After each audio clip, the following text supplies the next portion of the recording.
प्रणाम गुरुजी। अ, कुछ लोग जो मरणासन पे होते हैं, एकदम एंड टाइम होता है, शरीर की पीड़ा भी इतनी होती है, शरीर में भी कुछ रहा नहीं होता है, फिर भी वो लोग अपना प्राण त्याग नहीं सकते। वो कैसे? हाँ, प्राण त्यागना, प्राण यानी कि वह सेतु है जो टूटेगा। प्राण क्या है? एक सेतु है। इस भौतिक जगत और परा जगत के बीच का सेतु है, वह है प्राण, है ना। जिसमें एक तरफ यह शरीर मन है, साइकोसोमेटिक बॉडी है, कुल 4 शरीर हैं। भौतिक शरीर, फिजिकल बॉडी, इथरिक बॉडी यानी आकाश शरीर, कॉजल बॉडी यानी सूक्ष्म शरीर, कारण शरीर, और चौथा है मनस शरीर, मनस काया।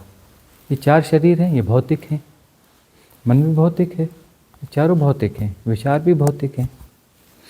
तो ये एक तरफ है यह भौतिक शरीर, भौतिक जगत, दूसरी तरफ है पराभौतिक जगत, मेटाफिजिकल वर्ल्ड, फिजिकल वर्ल्ड और मेटाफिजिकल वर्ल्ड। इसके बीच में प्राण है, ठीक है ना। प्राण त्यागने की बात होती है कि प्राण यदि त्यागने में बहुत दिक्कत होती है। प्राण जो त्यागे जाते हैं, मतलब श्वसन की जो प्रक्रिया बंद होती है, श्वसन की जो प्रक्रिया बंद होती है, उसका यह अर्थ नहीं हुआ कि वह पहली बात मेटाफिजिकल वर्ल्ड में चला जाए, फिजिकल वर्ल्ड में ही रह जाते हैं। ये डायमेंशंस जो हैं, ये डायमेंशंस फिजिकल वर्ल्ड ही है ना। कहते हैं कि प्राण त्यागना, प्राण त्यागे क्या? प्राण एक टेम्पररी डिस्कनेक्ट हुए उससे, और इस भौतिक जगत में कहीं ना कहीं कोई ना कोई श्वसन की रिदम चल ही रही होगी, किसी भी डायमेंशन में होगा, किसी न किसी प्राण की रिदम को वह जी रहा होगा। ये प्राण की रिदम जो है जोड़ती है उस इंडिविजुअल को, इंडिविजुअल है चूँकि वह, है ना, उससे जोड़ती है। उसके बगैर वह जी नहीं सकता, उसके बगैर वह जी सकता है इंडिविजुअल? इंडिविजुअल की फीडिंग जो है कौन करेगा? वह परम तत्व करेगा, तभी तो जिएगा ना। इसलिए कहते हैं एक है तो ठीक है, भ्रम है, लेकिन भ्रम होते हुए भी पूरा भ्रम नहीं है ना। ये भ्रमात्मक सत्ता तो है, लेकिन सेपरेशन, ऊर्जाओं का खेल तो चल ही रहा है। सेपरेशन तो अपनी जगह है, तो तब भी जो है सेपरेशन न होते हुए भी है, न होते हुए भी है। ये बड़ी मिस्टीरियस बात है कि सेपरेशन न होते हुए भी है। क्यों? क्योंकि कुछ ऊर्जाएं जो है किसी दायरे को बांध रही हैं।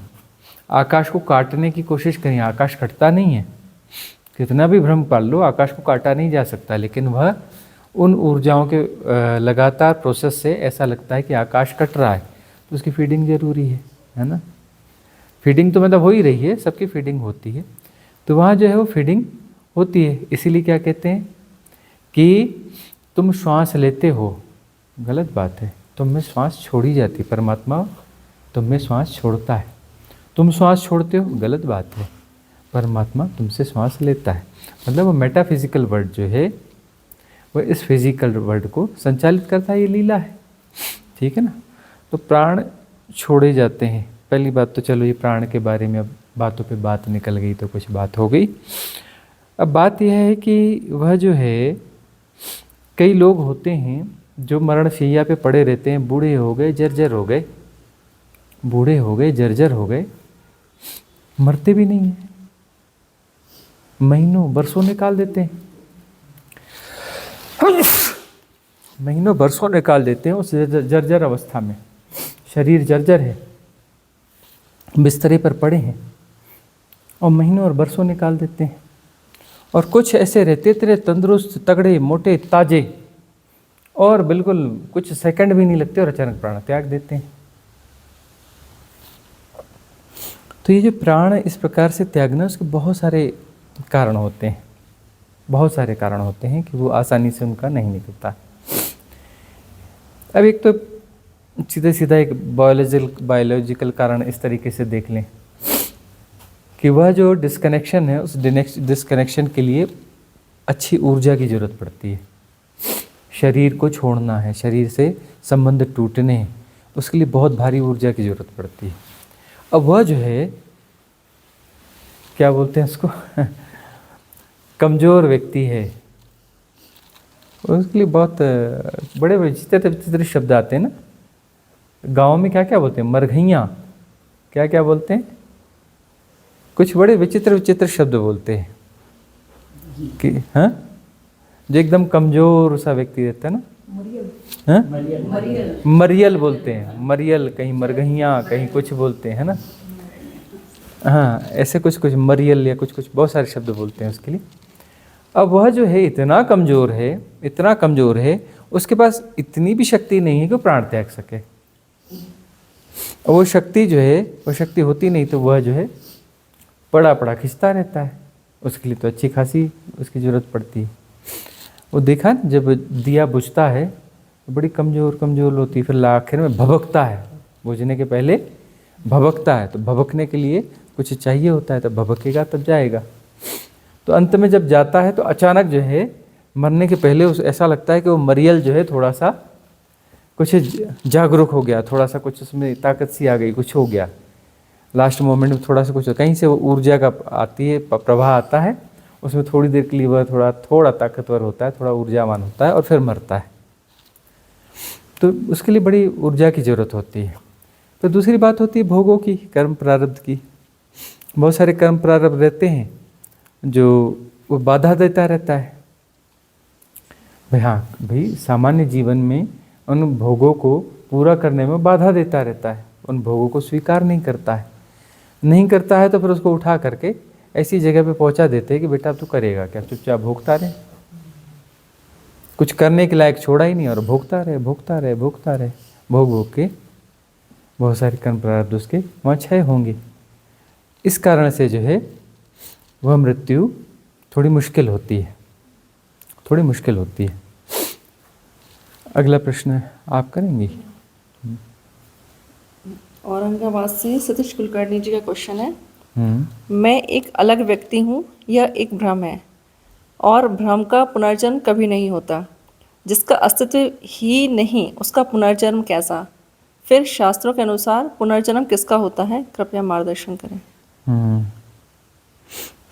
जब हम सेपरेशन झूठ है, हम अलग हैं ही नहीं, इनका प्रश्न है। जब हम अलग हैं ही नहीं, सेपरेशन झूठ है, तो है ही नहीं सेपरेशन, तो जन्म किसका होता है? और सेपरेशन है ही नहीं तो मृत्यु किसकी होती है? बात तो पते की है, बात पते की है ना। जब हम हैं ही भ्रम, तो भ्रम का जन्म होता है क्या? भ्रम की मृत्यु होती है क्या? है ना। तो फिर यह बहुत गहरी बात है, समझने की बात है। प्रश्न गहरा है, उठता है, स्वाभाविक है, उठना चाहिए, ऐसा प्रश्न उठना चाहिए कि जब हम सेपरेशन है ही नहीं, अद्वैत है, द्वैत हुआ ही नहीं, तो जन्म किसका होता है? बहुत गहरे में देखो, किसी का कभी जन्म हुआ ही नहीं है और न कभी किसी की मृत्यु होती है, न किसी का जन्म होता है न किसी की मृत्यु होती है। सब हो रहा है, सब हो रहा है। किस भ्रांति में पड़े हो कि मेरा जन्म हुआ, मेरी मृत्यु हुई? वही तो हम कहते हैं बारदो ध्यान। अभी एक हुआ, तिब्बतन बारदो नहीं है, नाम बारदो लिया है हमने, अपने हिसाब से बारदो करवाया है। तो उसमें क्या बता रहे हैं कि जो है मृत्यु होती ही नहीं है, झूठ है। वो जो है एक मास हिप्नोटिज्म है, मास हिप्नोटिज्म है, मृत्यु जैसी कोई चीज़ ही नहीं है। अब वो जो है शरीर से अलग हो जाना, शरीर से चेतना का अलग हो जाना, कोई मृत्यु तो है नहीं। कैसी मृत्यु? काय की मृत्यु? शरीर, अब वो जो है मिट्टी है, पंचतत्व है, वो तो अपनी जगह पर, वो तो पंचतत्व है, उधर विलीन हो जाएगा, उधर हो जाएगा। ये जोड़ घटाना तो चलता रहता है ना। दूध में चाय पत्ती डाल दी, शक्कर डाल दी, ये डाल दी, चाय बना ली, कहीं से कुछ जोड़ लिया, कहीं से कुछ घटा लिया, है ना। जो जोड़ घटाना इस प्रकार की चीज़ें हैं। हो गई। हो गया, जो होना है वो हो गया।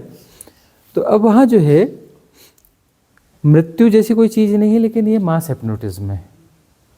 यह जो है एक मास हिप्नोटिज्म है। और मास हिप्नोटिज्म इसलिए है क्योंकि हम जो देखते हैं उसमें जो कलेक्टिव सबकॉन्शियस माइंड जैसे निर्णय ले लेता है, फिर उस हिसाब से रिचुअल्स बन जाते हैं और उसको हम मान लेते हैं। क्योंकि बोलते हैं ना, स्वर्ग मर के ही स्वर्ग मिलेगा, ऐसे कहावत है ना, मर के ही स्वर्ग। अरे जब होश से मरोगे तभी तो पता चलेगा ना कि मृत्यु है या नहीं है। अब मरोगे मरोगे मरोगे बोलते। सुकरात हुआ ना, सुकरात को मृत्यु दंड दिया गया क्योंकि उसकी बातें कुछ ऐसी थी कि उन बातों को जो है डाइजेस्ट करना मुश्किल था। अदालत ने बहुत कहा कि भाई अपना वक्तव्य वापस ले लो, हम तो मृत्यु दंड नहीं देंगे। बोले मैं वक्तव्य वापस क्यों लूँ, वापस लेने जैसा है ही नहीं, हो तो जैसा कहा है बिल्कुल सही कहा है। तो जज ने कहा कि फिर हमारी मजबूरी है, हमको तुमको मृत्यु दंड देना पड़ेगा। ठीक है दे दो, तुम अपने हिसाब से मृत्यु दंड दो, मुझे तो देखना भी ना मृत्यु है क्या। अदालत बोलती है मृत्यु दंड, दुनिया बोलती है मृत्यु मृत्यु मृत्यु मृत्यु, जिसको देखो मृत्यु मृत्यु बोलता है। मृत्यु मैंने तो कभी नहीं जानी, मेरा तो कोई अनुभव नहीं है मृत्यु का, और मैं तो जानना चाहता हूँ मृत्यु है क्या। अब तुम कहते हो तुम्हारे कहा मैं क्यों मान लूँ कि ये मृत्यु है, कि मृत्यु दंड है। तुम अब तुम्हारी जो प्रक्रिया है वो पूरी करो, मैंने तो देखना है। मेरे अंदर तो ये भाव है कि मृत्यु देखनी, कि मृत्यु है क्या। पूरी दुनिया बकबक करती रहती है मृत्यु मृत्यु मृत्यु मृत्यु, तो मुझे देखना है मृत्यु है क्या। और जो है मृत्युदंड हुआ, मृत्युदंड हुआ, उस जगह पे ले जाया गया। उनके सारे इष्ट मित्र जो भी चाहने वाले शिष्य सब सुकरात के इकट्ठे हो गए, सब जो है साथ में थे वहाँ पर। और जो है सबको दुख था कि अब जो है यह व्यक्ति नहीं रहेगा। सुकरात ने कहा कि तुम किस गुणा भाग में पड़े हो भाई, किस गुणा भाग में पड़े हो। और वह जो है वह जो जहर देके मृत्यु होनी थी ना, जहर घोटा जा रहा था, घोट के जहर पिलाया जाता था। ये यूनान की जो व्यवस्था थी इसमें जहर घोट के पिला दिया जाता था, जहर घोटा जा रहा था। तो ये सुकरात बार बार वहाँ जाता था और देखता था जहर घोटा कि नहीं घोटा, थोड़ा जल्दी घोटो। और वो जो घोटने वाला है बड़े धीरे धीरे घोट रहा था। वो जानबूझ के चाह रहा था 1 घंटा, वो जो 10 मिनट का काम है उसको 2-3 घंटे में करे, 2-3 घंटा और मिल जाए सुकरात को। इतनी जल्दी कैसे मृत्यु में चला जाए, इतना प्यारा व्यक्ति। अब राजदंड है, उसके बस की बात नहीं है कि वो राजदंड माफ़ करवा सके। इतना तो उसके हाथ में है कि जहर थोड़ा देर से घोटे, जो 2-3 घंटे उसमें पास कर दे वो ज़बरदस्ती के। तो वो कह रहा था जल्दी करो जल्दी करो, और वह बोलता था कैसे हो तुम, अरे मैं आराम से घोटूंगा, काहे जल्दी मचाते हो। तुम मृत्यु को टालना चाहते हो, तुम मृत्यु को पास ले आना चाहते हो। दोस्तों ने क्या पागलपन में पड़े हो, अरे वो ठीक कर रहा है, 2-3 घंटा हमारे साथ रहो। और ये बताओ कि तुम्हें मृत्यु से डर क्यों नहीं लगता, तुम्हारी उत्सुकता क्यों है मृत्यु को के प्रति। अरे भाई मृत्यु मृत्यु मृत्यु शब्द है ना, मुझे क्या पता मृत्यु क्या होती है, मुझे देखना है कि मृत्यु क्या होती है। लोगों ने तो तुम्हें डर क्यों नहीं लगता। अरे भाई कितनी संभावना है, 2 ही संभावना है ना। मरने के बाद हम कहीं नहीं बचेंगे, अब कहीं बचेंगे ही नहीं तो समस्या काहे की है, काहे कौन सी समस्या, जब बचेंगे ही नहीं तो समस्या तो कुछ है ही नहीं। और बाय द वे मरने के बाद हम बच जाते हैं नहीं मरते हैं, तो फिर काहे की समस्या है। बच जाते हैं तो भी कोई समस्या नहीं है, नहीं बचते हैं तो भी कोई समस्या नहीं है। अब बचे ही नहीं तो खेल खत्म हो गया, और बचते ही हैं तो फिर काहे की चिंता है। चिंता का तो कोई कारण ही नहीं है, 2 ही ऑप्शन है, तीसरा कोई ऑप्शन ही नहीं है। और दोनों ऑप्शन ऐसे है कि चिंता की कोई बात ही नहीं है इसमें, तो मुझे जानना है ना। अब यदि नहीं बचेंगे तो बात पूरी हो गई, बात पूरी होगी। फिर उसको खींचने से मतलब क्या था, जब नहीं हो जाना तो उसको खींचने से मतलब क्या है। और बचते ही हैं तो फिर उसको मतलब कौन सा फिर गुणा भाग है, कौन सी मृत्यु की बात हो रही है। तो जो है मृत्यु का एक ऐसा हिप्नोटिज्म है, मास हिप्नोटिज्म है, इसको समझना पड़ेगा। अब जन्म जो है, जन्म किसका होता है, मृत्यु किसकी। मृत्यु जब झूठ है तो जन्म भी झूठ है, ठीक है ना। उस किसी देह के साथ एसोसिएशन और डी एसोसिएशन है, उसको जन्म और मृत्यु कैसे बोल देते हैं हम? शरीर के साथ जुड़ जाना और शरीर के साथ जोड़ का टूट जाना, ये जन्म और मृत्यु कैसे होगा? जन्म और मृत्यु तो है ही नहीं। एक प्रवाह है और प्रवाह शाश्वत प्रवाह है। यह प्रवाह शाश्वत प्रवाह, खेल है ना? ये खेल चल रहा है। इस खेल में सब हो रहा है, पर्वत हो रहे हैं, पहाड़ हो रहे हैं, नदियां हो रही हैं, धरती हो रही, सब हो रहा है। वह उसके होने का ढंग है, उस एक के होने का ढंग है। वह ऐसा होके अलग नहीं हो जाता। सृष्टा सृष्टि नहीं बनाता है, सृष्टा ने कभी सृष्टि नहीं बनाई। सृष्टा स्वयं सृष्ट हो रहा है, एक कंटिन्यूअस प्रोसेस है। यह एक कंटिन्यूअस प्रोसेस है कि सृष्टा सृष्ट हो रहा है। सृष्टा ने कोई सृष्टि नहीं बनाई, सृष्टा ने कोई सेपरेशन नहीं बनाया, सृष्टा ने कोई पहाड़ नहीं बनाया, सृष्टा ने कोई यूनिवर्स नहीं बनाया, कोई गैलेक्सी नहीं बनाई, कोई मनुष्य नहीं बनाया, कोई कीड़ा नहीं बनाया, कोई मकोड़ा नहीं बनाया, कुछ नहीं बनाया उसने।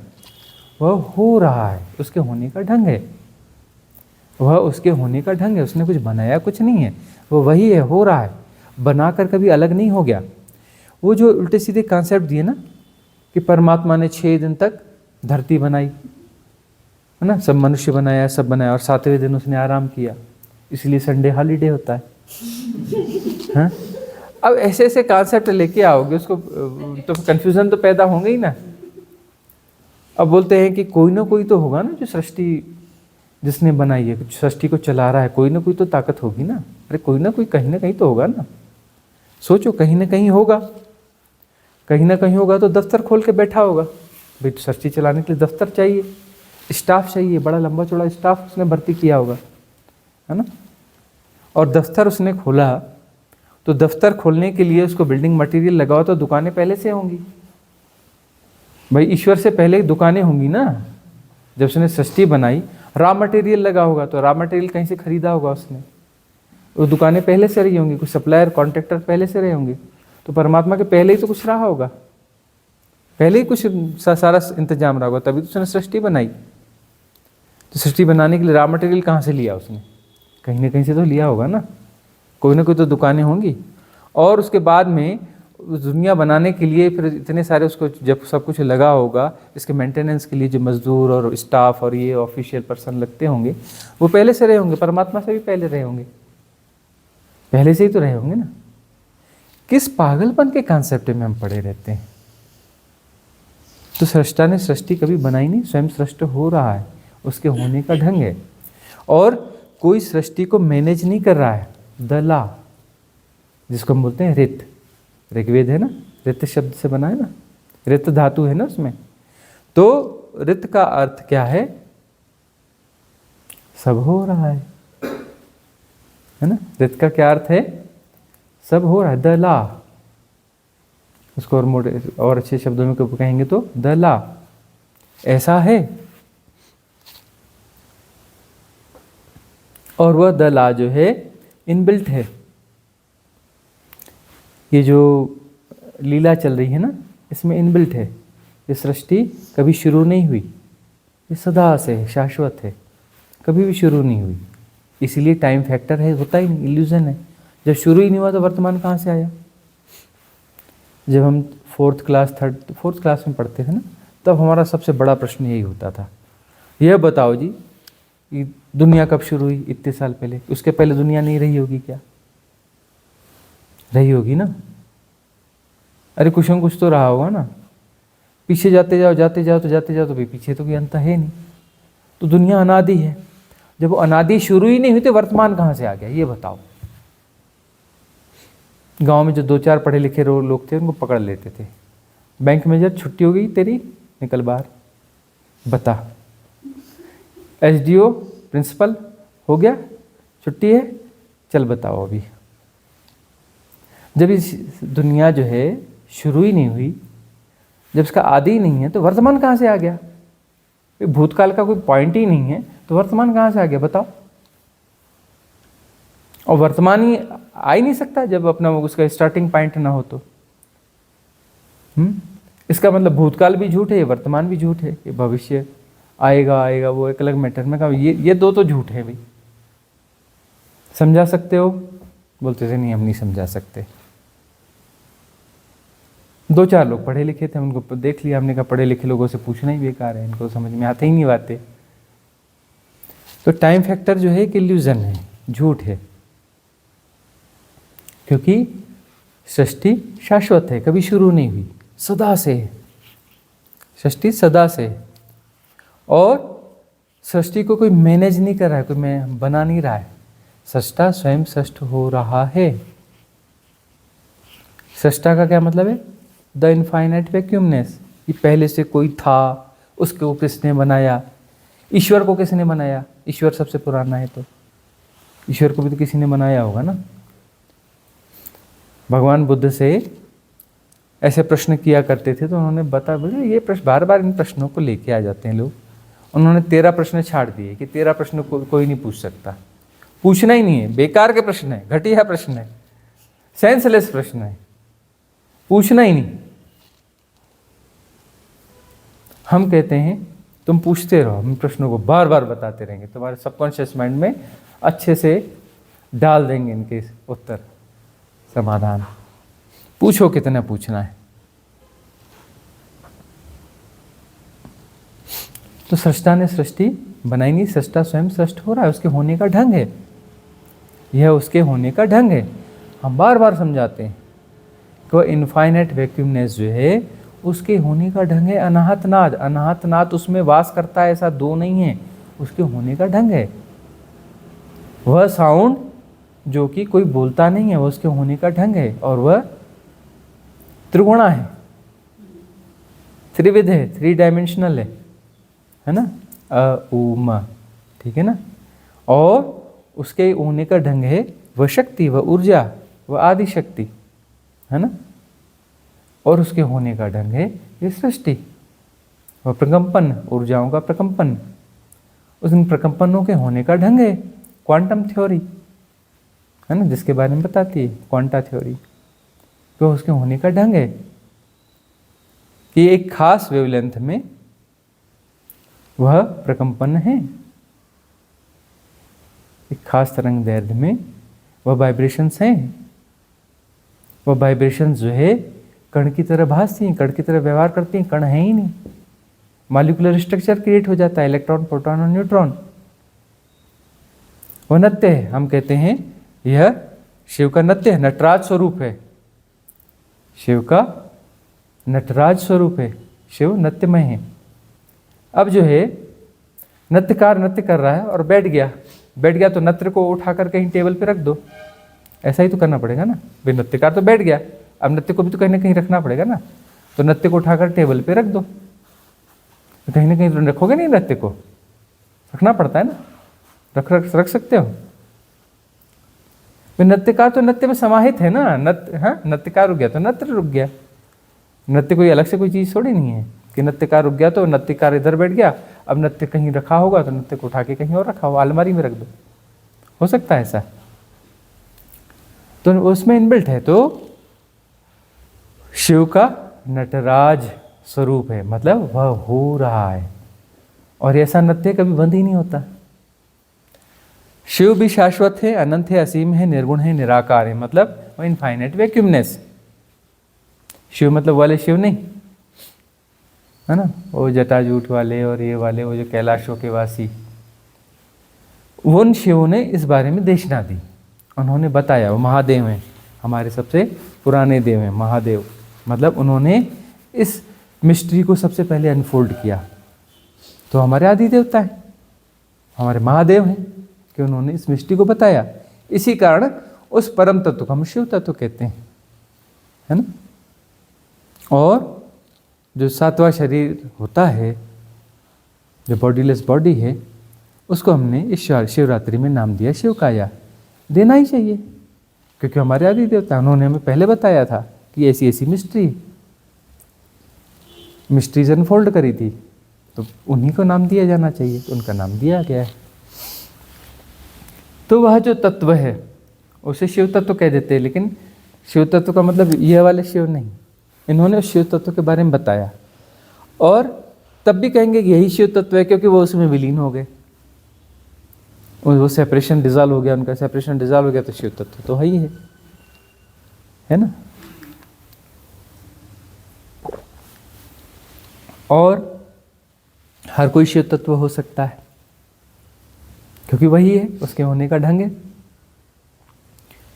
तो उसके होने का ढंग है ये सृष्टि, वह हो रहा है, वो पर्वत हो रहा है, पहाड़ हो रहा है, यह हो रहा है, सब हो रहा है। तो हो रहा है, उस होने में मनुष्य हो रहा है, यह हो रहा है, वह हो रहा है, टूटा कभी भी नहीं। कैसा जन्म और कैसी मृत्यु?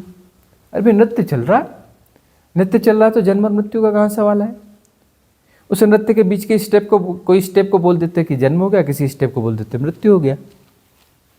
भाई नृत्य के स्टेप है ना, तो इस स्टेप से इतने क्यों प्रभावित हो रहे हो? क्यों? क्योंकि एक भ्रम आ गया है सेपरेशन का। लहर है, लहर उठी है समुद्र में, और वो कह रही कि नहीं मैं कुछ अलग हूं, सागर अलग है, सागर से मेरा क्या लेना देना है?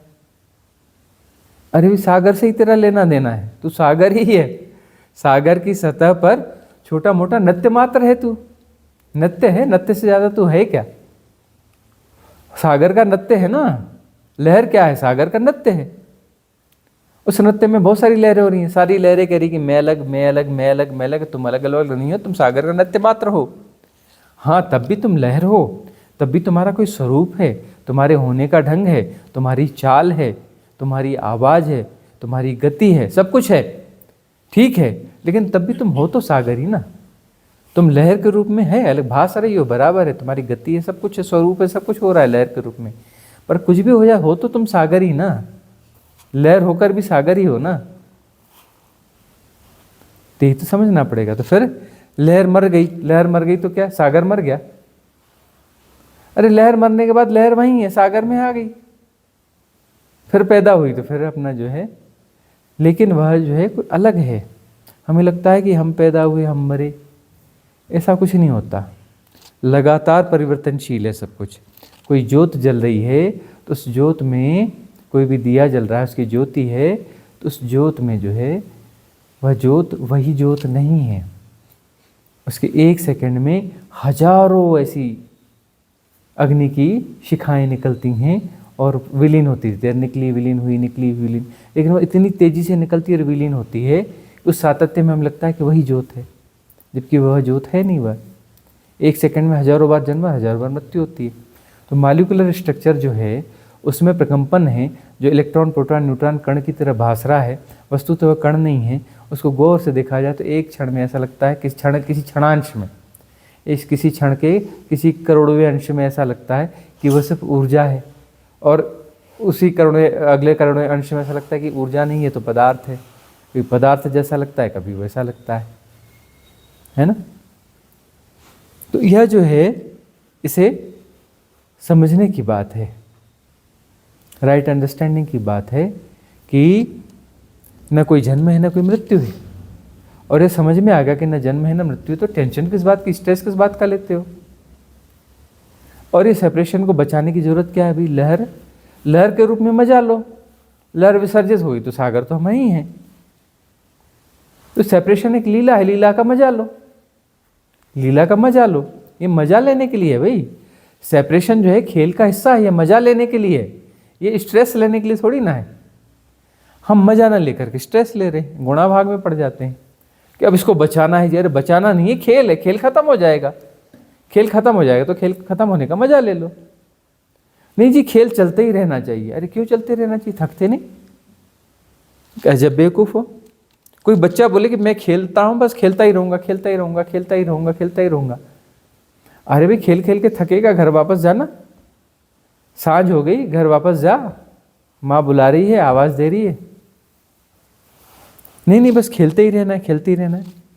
एक काहे पागलपन में पड़े हो? खेल अपने से हो रहा है, होने दो, तुम काहे कहाँ खेलो, खेल हो रहा है तो ठीक है। अब मैं खेल रहा हूँ तो फिर सेपरेशन आ गया। मैं नहीं खेल रहा हूँ, वह हो रहा है, हैपनिंग है। मेरा कोई उसमें निर्णय वर्णय नहीं है कि मैं खेल रहा हूँ जी। अरे सब हो रहा है, खेल हो रहा है, हो रहा है तो हो रहा है, विसर्जित हो रहा है तो विसर्जित हो रहा है। जब तक लहर लहर रहेगी रहेगी, एक किनारे पे जाके वो अपना समाप्त हो जाएगी, हो जाएगी तो हो जाएगी। नहीं, मैंने खेल जारी रखना है। मैं वे कहीं नहीं है, लीला है, खेल है, और उस खेल में ये सब होता है। तो न कोई जन्म है, न कोई मृत्यु है, ना इसका टेंशन लो, न कोई जन्म है, न मृत्यु है। स्वीकार करो, जो जैसा है उसको स्वीकार करो। उसे स्वीकार नहीं करते, अस्वीकार करते हो। अस्वीकार करते हो तो अस्वीकार के साथ में सारी प्रोसेस पैदा हो जाती है। फिर उस पर चिंतन करते हो, है ना, उस पर रिएक्ट करते हो, उसको एनालाइज करते हो, उसको डिफाइन करते हो, उसको कैटेगराइज करते हो, और उस पर अपने कथा कहानियाँ पुराण लिखते हो कि ये ऐसा क्यों है, वैसा क्यों है, यह ऐसा क्यों है, वह वैसा क्यों है, ऐसा होना चाहिए, वैसा होना चाहिए, आग्रह दुराग्रह, ये वो सब कुछ। भाई ऊर्जा का प्रवाह है, ऊर्जा के प्रवाह को बाधित करोगे तो ये सारी प्रक्रियाएं पैदा हो जाएंगी। ऊर्जा के प्रवाह को बाधित नहीं करोगे, चक्र सारे शुद्ध रहेंगे। 7 चक्र अलाइनमेंट, 7 चक्रों में कोई ब्लॉकेज नहीं होगा, ऊर्जा उठ जाएगी। ऊर्जा को ब्लॉक करते हो, रुको रुको, ऐसा नहीं ऐसा, वैसा नहीं वैसा, ब्लॉक कर रहे हो तो समस्या है। ब्लॉक नहीं करोगे तो समस्या है ही नहीं। ऊर्जा को जबरदस्ती मैनेज करना चाहते हैं, मैनिपुलेट करना चाहते हैं। अरे वो ऊर्जा जो है एक सहज प्रवाह है, हो रहा है, सब हो रहा है, उसको होने दो ना, स्वीकार करो ना। अस्वीकार से सारी समस्या पैदा होती है। सारी समस्या जो है अस्वीकार की समस्या है, हम उससे राजी नहीं होते। इसलिए सिखाया जाता है सरेंडर। सरेंडर का मतलब राजी हो जाओ। कहते हैं जो तेरी मर्जी, ये परम सूत्र की तरह के कहा जाता है ना, जो तेरी मर्जी, ये क्या बोलते, तेरी मर्जी पूरी हो, रब तेरी मर्जी पूरी हो, है ना, ऐसा बोलते हैं। डिवाइन प्लान जैसा है वो ठीक है, उसको होने दो, पूरा होने दो। इस तरीके 1000 तरीके से कहा जाता है। इसका मतलब ये है कि तुम जो है उसमें बाधा मत बनो, खेल को चलने दो। तुम खेल नहीं खेल रहे हो, खेल हो रहा है, खेल हो रहा है, और उसे जानना, जानते रहो। सब हो रहा है और जाना जा रहा है। जानते रहो मतलब उसमें एफर्ट नहीं होना चाहिए, एफर्टलेस नोइंग होनी चाहिए। प्रयासपूर्वक जानना नहीं चाहिए, वो अपने आप जानना होता है, स्वभावगत है, वो हमारा स्वभाव है ना। और वो जो हम सेपरेशन, ये हमारा सेपरेशन है जी, सेपरेशन है जी। जब सेपरेशन नहीं, मतलब हम जान रहे हैं, सब हो रहा है, जान रहे हैं, तो जान रहे हैं तो पीछे होते चले जाते हैं। जानने वाला केंद्र पीछे होते चले जाता है। जितना पीछे होता है ना उतनी विराटता होती है। जितना पीछे होता है जानने वाला केंद्र उतनी विराटता होती है। इसीलिए हम कहते हैं साक्षी को भी जाने देना। पहले साक्षी को पुष्ट करना, फिर साक्षी को भी जाने देना। साक्षी ठीक है, साक्षी बहुत बड़ा है, विराट है, लेकिन किसी सेपरेशन को तब भी वह ढो रहा है ना। आत्मा को भी जाने देना, परमात्मा को भी जाने देना, सबको जाने देना। क्योंकि पीछे होते जाओगे, विराट होते जाओगे, विराट होते जाओगे, विराट होते जाओगे, एक समय में जो है सबको जाने देना, है ना। आत्मा परमात्मा, मतलब आत्मकाया उसको भी जाने देना है, परमात्मा काया उसको भी जाने देना। आत्मकाया का क्या मतलब है कि अनंतता का तो बोध हो गया, लेकिन मैं हूं, मैं तो चला गया हूं। अनंतता का तो बोध चला गया, लेकिन हूंपन है ना, हूंपन है ना। तो हूंपन है मतलब कहीं सेंटर है, सेपरेशन बचा हुआ है, थे नहीं लेकिन है। और पीछे हटो, हैपन है में सब है ना। स्वामी विवेकानंद को ग्लिम्स आते रहते थे, तो उन्होंने कुछ बात बड़ी अच्छी कही है। ठीक है, उपलब्धि उनकी थोड़ी रह गई, किसी कारण से रह गई, जो भी हो गया, लेकिन वह उनकी एक बात हमें जो है बड़ी अच्छी लगी थी कि उन्होंने अपने हिसाब से परिभाषा करी थी, लेकिन परिभाषा प्यारी है कि आत्मा का मतलब जिसकी कोई परिधि नहीं है, मतलब इनफाइनाइट है, लेकिन उसका केंद्र है। और परमात्मा का अर्थ है जिसकी कोई परिधि नहीं है, लेकिन सारे केंद्र उसके केंद्र हैं। बहुत सारे केंद्र हैं, सारे केंद्र उसके केंद्र हैं, ठीक है ना। उसमें है, हूँ में एक सेपरेशन है, हूँ में मैं एक अकेला हूँ, है ना। और है में सब है, लेकिन है उसको जो है ब्रह्म काया कहते हैं। क्या कहते हैं? ब्रह्म काया, छठवां शरीर परमात्मा, है ना। अहम ब्रह्मास्मि, उसमें वननेस जैसा बोध होता है, लेकिन वननेस है नहीं वननेस जैसा है ब्रह्म काया, मतलब उसमें है, सब मैं ही हूँ। ये पहाड़ भी मैं हूँ, ये पर्वत भी मैं हूँ, यह भी मैं हूँ, यह भी मैं हूँ, सब मैं हूँ। अहम ब्रह्मास्मि, इसलिए इसको ब्रह्म काया बोलते हैं, छठे शरीर को। तो वो जो है वह भी जाना चाहिए, बड़ी थिन लेयर। उसके बाद लगता है कि भाई सब तो परमात्मा तो हो ही गए, सब मैं ही हूँ, दूसरा तो कोई है ही नहीं। सब मैं हूँ है के बोध को क्या क्यों जी रहे हो भाई? है का मतलब सब मैं ही हूँ तो वहाँ पर है ना, मैं हूँ किसी थिन अर्थों में वहाँ पे इन्वॉल्व है। सब मैं ही हूँ, उसमें मैं भी कहीं बड़ा थिन इन्वॉल्व है, हूँ भी कहीं इन्वॉल्व है, उस है में सब इन्वॉल्व है ना। तो है भी अंतिम बाधा है, लास्ट बैरियर है भी जाना चाहिए। इसीलिए हम कहते हैं परमात्मा को भी जाना चाहिए, ब्रह्म को भी जाना चाहिए, सब जाना चाहिए। इसके बाद भी गुरु जी बैरियर आता है जो अस्मिता का भाव रहता है। अस्मिता का भाव वही है, वही है। गुरु जी मैं ये दो टॉपिक को ज्वाइंट करके देखता हूँ। हम्म। हमारी ये बात हुई पूरे सब कुछ जो जाने दो। हाँ, तो सब कुछ जाने दो, एक बात ये हो रही। दूसरी बात ये हो रही थी कि 64 लोगों के डायमेंशन में जब हम देखेंगे एक के बाद एक का ग्लिम्स, तो स्वाभाविकता मुझे तो लग रही है कि उतना चकाचौंध करने वाला जो भी वहाँ पर होगा तो उत्सुकता भी रहेगी, तो कुछ फंसते जाएंगे। तो ये दोनों चीज़ों में एक समझ शायद कॉमन होनी चाहिए कि केवल रास्ता ही है, मंजिल कुछ है ही नहीं, यानी एंड पॉइंट अपने आप आ जाएगा। आप सब कुछ लेट गो जाने दो अपने आप अटक जाएगा। हाँ, मंजिल का मतलब कहीं पहुंचना है, तो मंजिल यानी समस्या है। अब कोई जगह पहुंचना है और कोई जगह है और कोई यात्रा है, कोई जाने वाला है और वहाँ पहुंचेगा, पहुंचने के बाद वहाँ पे आराम करेगा, मतलब वो तो कॉन्सेप्ट है ना, आप पे समस्या वाला कॉन्सेप्ट है ना। मंजिल अपने आप में बहुत ग्रेट इल्यूजन है। मंजिल जैसी कोई चीज़ नहीं होती कि हम शिव तक पहुंच जाएंगे, शिव हो जाएंगे, उसके बाद हम मुक्त हो जाएंगे, मज़े करेंगे। अंततः तो वही शामिल है ना, वहाँ पहुंच जाएंगे, मुक्त हो जाएंगे तो मज़े करेंगे, मतलब हम कहीं ना कहीं रहेंगे। हमारा होना ही तो समस्या है, होना मतलब सेपरेशन। तो वो कॉन्सेप्ट ही चलता है, मंजिल में कॉन्सेप्ट ही चलता है कि अंततः सब होता है ना, एक शब्द हिडन रहता है, बोला नहीं जाता कि तब हमारे मज़े हो जाएंगे। ये हिडन होता है कि मतलब हम कहीं ना कहीं एग्जिस्ट कर रहे होंगे। यह इतना बड़ा मैट्रिक्स है कि हम कहीं ना कहीं एग्जिस्ट कर रहे होंगे, कहीं ना कहीं तो हमें होना चाहिए ना। खतरनाक चीज़ है, बहुत खतरनाक चीज़ है। हाँ, कि कहीं ना कहीं हम होंगे। हम सब स्वीकार कर सकते हैं, लेकिन इसको हम स्वीकार नहीं कर सकते कि हम नहीं रहेंगे। अरे हम नहीं रहेंगे तभी तो वह है में भी नहीं समाता ना। जो इनफाइनाइट वैक्यूमनेस है वो है में भी नहीं समाता। है में कितना भी विराट हो, अनंत हो, है ना, कुछ भी हो, सारे सब आकार उसके हैं, सब कुछ उसका है, लेकिन उसमें वो समाता नहीं ना। ये बहुत बड़ी बीमारी है। और यही जो 64 लोग हैं, अब जो ये वाली तथाकथित मृत्यु है ना, जो झूठ है, संसार के महत्व झूठ है ना, बड़े बड़े झूठ है ना। उसमें एक झूठ है समय, है ना, टाइम एंड स्पेस। ये दो झूठ ये हैं। एक जन्म मृत्यु, ये दो झूठ हैं। ये 4 मेजर मुख्य झूठ है ना, और ये 4 झूठ मिलकर संसार चलाते हैं। मुख्य झूठ तो ही हैं, बहुत सारे झूठ इनके, बाकी सब इनकी पैदाइशें हैं, इनकी संततियाँ हैं, इनके बच्चे हैं। मुख्य झूठ तो 4 ही हैं, बाकी सब सारे बच्चे इन्हीं से ही पैदा होते हैं। सारे झूठों के बच्चे, झूठों का खानदान इन्हीं से पैदा होता है। ये उसके आदि पुरुष, दादा दादी, नाना नानी यही है ना। अब जो है वह जो है 64 लोग हैं, 64 लोग जो दिखेंगे, 64 लोग जो दिखेंगे, वहाँ पर यदि उस मृत्यु में होश पूर्वक जाया जाएगा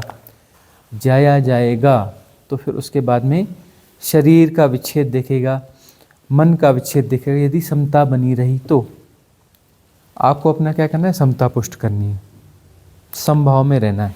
आकर्षित नहीं होना है, विकर्षित भी नहीं होना है, ना आकर्षित होना है ना विकर्षित होना है, मतलब प्रतिक्रिया रहित होना है। सारी ट्रेनिंग क्या है साधना की? प्रतिक्रिया रहित होना, है ना, समता के भाव में प्रतिष्ठित होना, यही लेसन है। इस रिलेशन के लिए सेपरेशन है। सेपरेशन का मतलब है कि तुम प्रतिक्रिया करते हो तो सेपरेशन बचा रहे हो। और अस्तित्व क्या करता है, बार बार उसको तोड़ने की कोशिश करता है। जब भी तोड़ने की कोशिश करता है तुम जो और एक्टिव हो जाते हो, प्रतिक्रिया तुरंत दे देते हो, उसको रिपेयर कर देते हो। सेपरेशन को क्या करते हो, प्रतिक्रिया करके रिपेयर कर देते हो। और अस्तित्व क्या कर रहा है, लगातार उसे तोड़ रहा है। अस्तित्व की हर चोट जो है, बार बार जो चोट पड़ती है तुम्हारे सेपरेशन को तोड़ने के लिए पड़ती है। और तुम क्या करते हो, सेपरेशन को रिपेयर करते हो। रिपेयर करने का प्रोसेस क्या है, प्रतिक्रिया करना। प्रतिक्रिया किया, प्रतिक्रिया करने के बाद उसको अच्छा बुरा कैटेगराइज किया, है ना, लाभ हानि ये वह जैसा भी कैटेगराइज किया। द्वैत में किसी भी पक्ष में जा करके उसके पक्ष विपक्ष में जाओगे तो है ना, कैटेगराइज करोगे, उसके पक्ष विपक्ष में जाओगे, एनालाइज करोगे, डिफाइन करोगे, है ना, और एसोसिएट हो जाओगे। एसोसिएट तो हो ही गए, प्रतिक्रिया करते ही एसोसिएट हो गए। तो सीखना यह है कि जो है समता में प्रतिष्ठित होना, प्रतिक्रिया बिल्कुल नहीं करनी है। कुछ भी दिखे, अच्छा दिखे, बुरा दिखे, कितना भी बुरा दिखे, कितना भी अच्छा दिखे, प्रतिक्रिया नहीं करनी है। प्रतिक्रिया यदि नहीं करोगे, सारा अच्छा बुरा ये बात चलती रहती है ना, हम मज़े लेते हैं खूब। ये गोल्डन एरा है और गोल्डन एरा में वो इतनी इतनी वैश्विक समस्याएं हैं, यह समस्या है, राष्ट्रीय समस्याएं हैं, है ना, धर्मगत समस्याएं हैं, यह समस्याएं हैं, वह समस्याएं, हम सबके मज़े लेते हैं। अब जो है इतने भयंकर इन्फ्लुएंसेस हैं, इतनी भयंकर सी चीज़ें हैं। भयंकर क्यों हैं, क्योंकि प्रतिक्रिया की तभी तो परिभाषा दी ना, भयंकर हैं। प्रतिक्रिया नहीं देते तो कैसा पता चलता कि ये भयंकर है, कि अच्छा है, कि बुरा है। प्रतिक्रिया तो दे दी है ना, प्रतिक्रिया तो दे दी, बड़ा खतरनाक है जी, बहुत बुरा समय आने वाला है जी, अच्छा समय आने वाला है, ये अच्छा है, यह बुरा है, ये फलाना है, ठिकाना है, मजे लो। लेसन है, क्या है, लेसन है। अस्तित्व जो है बड़े भयंकर चीज़ें दिखा रहा है ना, भयंकर। अब भयंकर का मतलब है हमने प्रतिक्रिया दे दी है, बड़े ऐसे दिखा रहा है जी, अरे ऐसे कुछ वैसे कुछ नहीं दिखा रहा है, बोल रहा है कि संसार तो ऐसे ही चलिए, ये सब जैसा होना है वैसा हो रहा है। तुम प्रतिक्रिया दे रहे हो कि नहीं दे रहे हो? तुम प्रतिक्रिया दे रहे हो, बच्चा निचली क्लास में है और पढ़ाई कर, लेसन कर, सट्ट से डंडा पड़ेगा, फिर डंडा पड़ेगा, ठीक से पढ़ाई कर, ठीक से पढ़ाई कर, प्रतिक्रिया देता है। बड़ा ज्ञानी है कि ये बुरा हो रहा है, ये अच्छा हो रहा है। तू कौन होता है, तू है कौन बोलने वाला कि अच्छा है, बुरा है, ऐसा होना चाहिए, वैसा होना चाहिए? तू है कौन? तू करेगा तो दुनिया चलाता है। नहीं, ये ऐसा होना चाहिए, नहीं वैसा होना चाहिए, नहीं ये गलत हो रहा है, नहीं ये सही हो रहा है ना। और आंदोलन चलते हैं, आंदोलन का मतलब बदल दो, यह उचित नहीं है, ऐसा बदल दो। सारे आंदोलन बदलाव के, सारी क्रांतियां बदलाव की क्रांतियां हैं, सारे आंदोलन बदलाव के लिए। यह ठीक नहीं हो रहा है, इसे बदल दो, मतलब सेपरेशन है, सेपरेशन मजबूत हो रहा है, सेपरेशन मजबूत अपने अनुकूल बनाना चाह रहा है ना।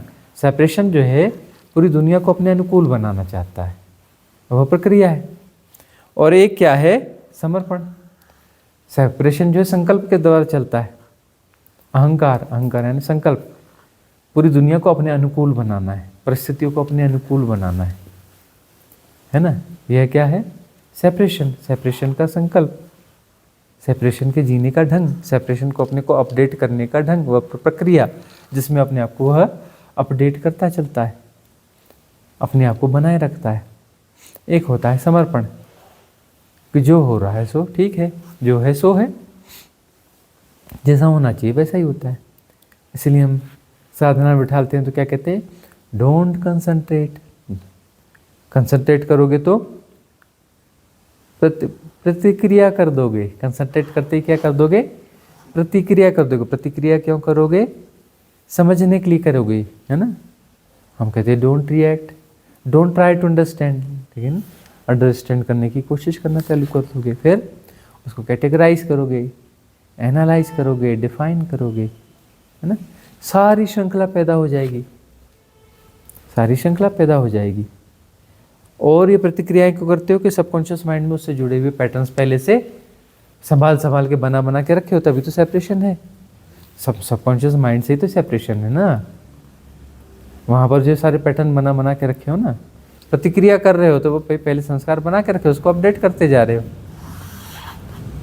या फिर जो है नए वो बनाओगे, नए संस्कार बनाओगे या पुराने संस्कारों को अपडेट करोगे। प्रतिक्रिया नहीं करोगे और संस्कार कोई उभर के भी आ जाता है तो प्रतिक्रिया न करने से उसकी फीडिंग बंद हो जाएगी, उसको ऊर्जा दोगे नहीं। तुम्हारी ऊर्जा से ही तो सब चलता है ना।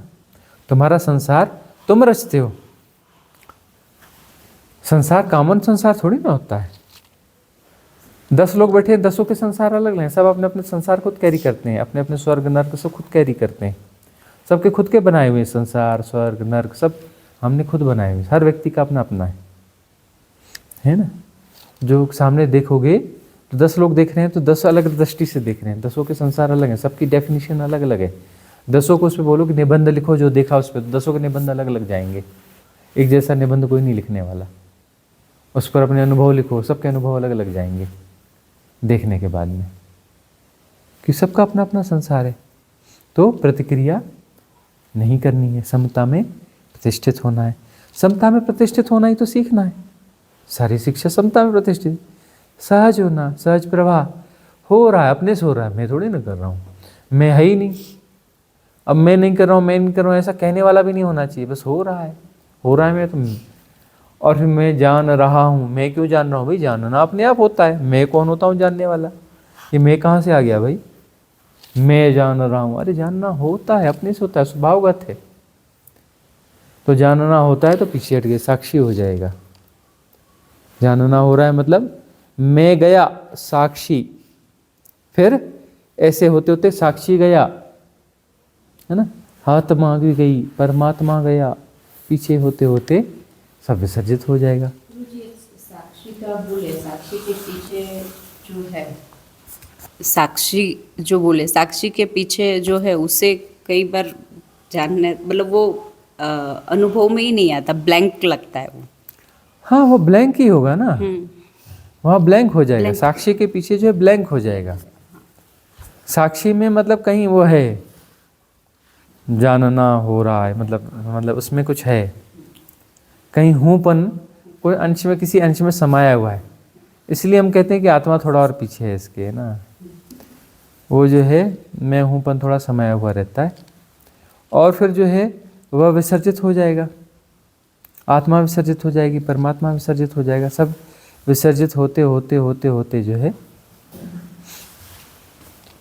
सब कुछ विसर्जित हो जाना चाहिए। जहाँ तक विसर्जित हो सकता है, मतलब कुछ है, जहाँ तक कुछ है सबको विसर्जित हो जाना चाहिए, है ना। तब वह परम तत्व है। तो समता को, बस समता को पुष्ट करना है। तो समता होगी तो 64 लोक जो है गुजरेंगे, फिल्म गुजरेगी, फिल्म गुजरती जाएगी, प्रतिक्रिया होगी ही नहीं। फिल्म में हमारी अभिरुचि है ही नहीं, हम है ही नहीं तो हमारी अभिरुचि कैसी? कुछ हो रहा है, हो रहा है, जो हो रहा है, जाना जा रहा है, बात खत्म है। रिएक्ट क्यों करना है? ऐसा दिख रहा है या वैसा दिख रहा है, ज़्यादा चमकदार दिख रहा है तो दिखता रहे। हमें तो प्रतिक्रिया तो हमें आती ही नहीं, हम तो करते नहीं, हम है ही नहीं। हम है ही नहीं तो प्रतिक्रिया कहाँ से करेंगे? समता का मतलब जो है हम है ही नहीं। असमता सेपरेशन है। असमता का मतलब हम कुछ हैं, एक कोई स्ट्रक्चर क्रिएट होता है। असमता स्ट्रक्चर है, समता सहजता है, मतलब वह वही है। अनअलाइनमेंट जो है, अनअलाइनमेंट जो सेपरेशन है, व्यक्तित्व है। इंडिविजुअलिटी, व्यक्तित्व क्या है? विकारों का जोड़। व्यक्तित्व क्या है? इंडिविजुअलिटी क्या है? पर्सनालिटी क्या है? परसोना यानी मुखौटा, है ना, मतलब जो हम नहीं हैं।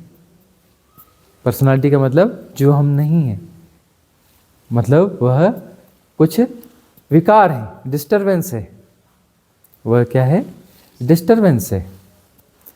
तो चक्रों में जो स्वाभाविक गतियाँ होनी चाहिए, उन गतियों को ब्लॉकेज किया जाता है। ब्लॉकेज करने पर कुछ रिदम बिगड़ती है। रिदम बिगड़ने पर जो उल्टी कर्कश आवाज़ होती है, संगीत जब बिगड़ता है तो कर्कश आवाज़ होती है। कर्कश आवाज़ तुम हो, तुम्हारा व्यक्तित्व है। तुम्हारा व्यक्तित्व क्या है? कर्कश आवाज़। जो इंस्ट्रूमेंट्स में कुछ खराबियाँ आ गई, खराबियों से जो कर्कश आवाज़ निकलती है वो तुम हो। और जो है इंस्ट्रूमेंट्स ठीक हो गए संगीत सुगम हो गया, सरल हो गया, सहज हो गया, सच प्रवाह हो गया, तो वहाँ पे कौन है? वह शिव तत्व है, परमात्मा है, वह हो रहा है। तुम गायब हो गए, तुम आए तो संगीत क्या बन जाता है? कर्कश आवाज बन जाती है, और वो तुम्हारा होना है, वो तुम्हारा होना है। और परम संगीत है मतलब तुम नहीं हो, तुम नहीं हो तभी तो परम संगीत होगा ना। तुम्हारे होने से कर्कश आवाज, अनरिदमिक चीजें होंगी, ठीक है ना। जोर से बोलना पड़ेगा, जल्दी बोलना पड़ेगा। आज मॉर्निंग में सुबह के टाइम दिन होने से पहले एक ऐसा आभास हुआ कि जैसे मैं कुछ देख रही हूँ और कि दो व्यक्ति हैं, एक किसी को मारने आया है, तो मैं सिर्फ दृष्टा भाव, तो उसमें देखा कि उसने कहा कि तू मुझे मार नहीं सकता, और उसने कहा नहीं मैं तुम्हें मारने आया हूँ। उसने उसको मार दिया। मारने के बाद उसका जो बॉडी जो लेटा है वो बॉडी अलग हो गया, सॉल अलग हो गया। वो सॉल खड़ा होके बोल रहा है कि तूने मुझे कहाँ मारा, मैं तो जीवित हूँ, ये तो बॉडी है, तू तो मारने मुझे आया था, तो मैं तो देखे तेरे सामने जिंदा हूँ। फिर अचानक से एक लाइट हुआ, और लाइट वो ऐसा था कि गोल्डन लाइट था, और ऐसा लगा कि रूम के अंदर बहुत रोशनी हो गया, और एक वो ऐसा ध्वनि था, वो गूंज हो रही थी, और मुझे ऐसा लग रहा था कि ये इतना तेज क्यों हो रहा है, ऐसे ये चीज़ चला। फिर उसके बाद वो नीचे से वो शोर आया कि वो उधर भालू आया, तो हम उठे और वो कुंडा खोल के इधर देखा, और फिर उसके बाद हमने देखा कि बाहर वो उनका अपना काम चल रहा है।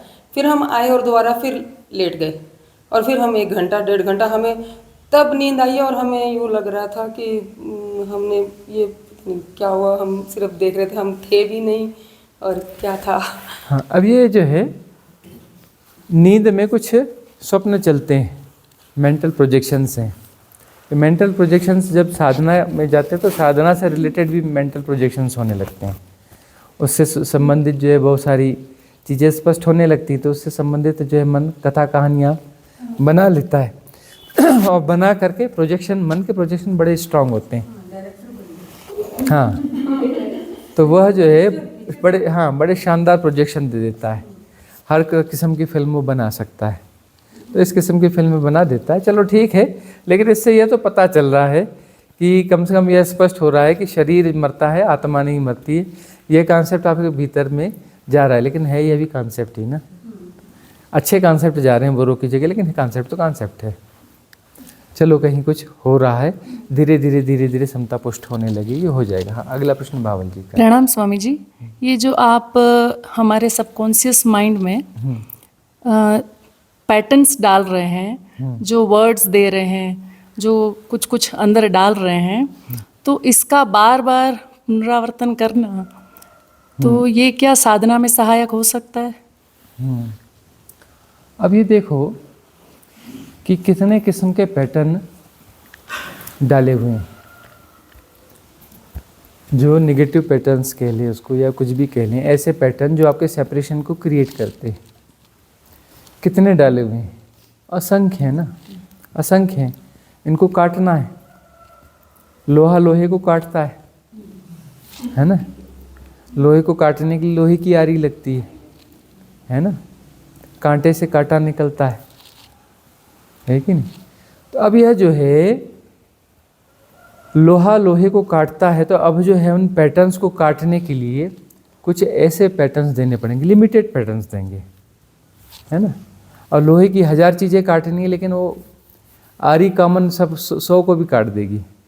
100 चीज़ें हैं, वह आरी उसको काट देगी। अब ये जो सांसारिक आरी है उसको तो ब्लेड बदलना पड़ता है, वो वाली आरी को बदलना नहीं पड़ता। वो आरी वो शाश्वत है, वो चलती रहेगी।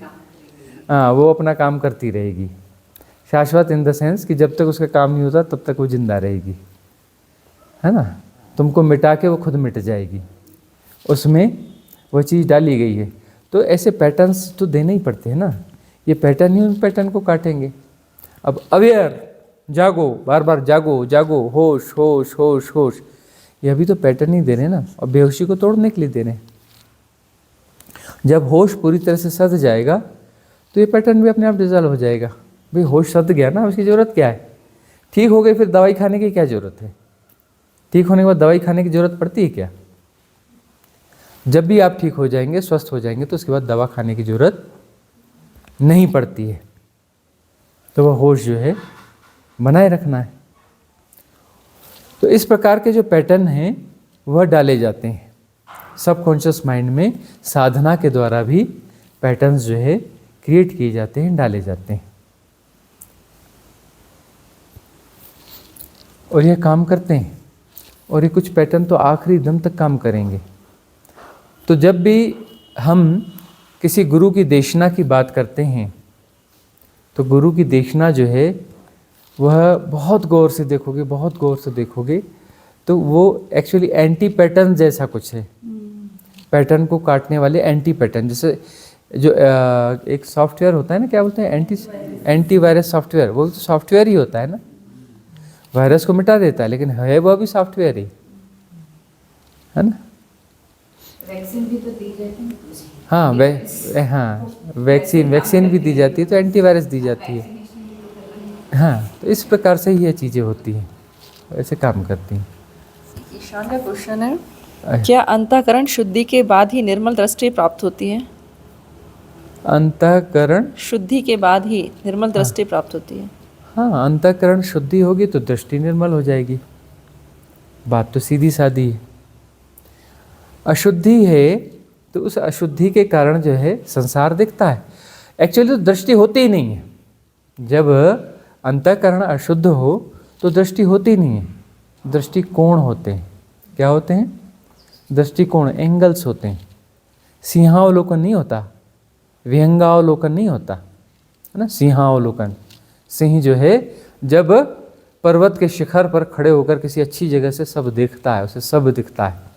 कुछ एक हिस्सा और दो हिस्सा नहीं देख रहा होता है, सब कुछ एक साथ देख रहा होता है, सिंहावलोकन। तो वहाँ पर जो है कोई दृष्टिकोण नहीं होता, दृष्टि होती है। तो अंतःकरण यदि निर्मल नहीं है, अशुद्ध है, तो वहाँ पर दृष्टियाँ होंगी और दृष्टि के कारण उलझन पैदा होती है, पैटर्न्स पैदा होते हैं। कहानी सुनिए ना अंधों की। 5 अंधे थे। कितने अंधे थे?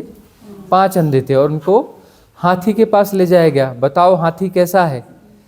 तो एक ने पूंछ पकड़ी, उसने कहा डंडे जैसा है। एक ने टांग पकड़ी, कहा खंबे जैसा है। किसी ने कान पकड़ा और कहा सूप जैसा है। किसी ने कुछ पकड़ा, ऐसा है, किसी ने कहा ऐसा है, किसी ने कहा वैसा है ना। और जो है हाथी क्या है? इन सब का जोड़ है। और जो है आपस में लड़ रहे हैं। बोले भगवान ऐसा है, कोई बोलता है खुदा ऐसा है, कोई बोलता है ईश्वर ऐसा है। कोई कुछ बोलता है, कोई कुछ बोलता है, कोई कुछ बोलता है। सब जो है दृष्टिकोणों को पकड़े हुए हैं, छोटी छोटी बातें उनके हाथ में। हाथी को तो चलो 5-10 अंधे मिलके उसके कुछ ना कुछ हिस्सों का बता देंगे। परमात्मा तो अनंत असीम निर्गुण निराकार। करोड़ों अंधे भी मिलके बोलेंगे, उसको जोड़ने से परमात्मा नहीं बनता। करोड़ों अंधे मिल जाएं और करोड़ों अंधे मिलकर के फिर कोई अपना कुछ अपने सारे अनुभवों को जोड़ करके कुछ परमात्मा के बारे में परिभाषा करेंगे, वह जो है ऊटपटांग खिचड़ी होगी। ऐसी खिचड़ी होगी जिसको खाते ही उल्टी आ जाएगी। हाँ, परमात्मा को छुआ नहीं जाता, परमात्मा हुआ जाता। परमात्मा को छुआ नहीं जा सकता, परमात्मा हुआ जा सकता है। तो वही चीज़ है कि अंतःकरण की शुद्धि और सारे क्लिनजिंग, सारी प्रोसेस तो क्लिनजिंग की है। इतनी ध्यान की विधियाँ दी हैं, वो क्या है? क्लिनजिंग की विधियाँ ही तो दी हैं।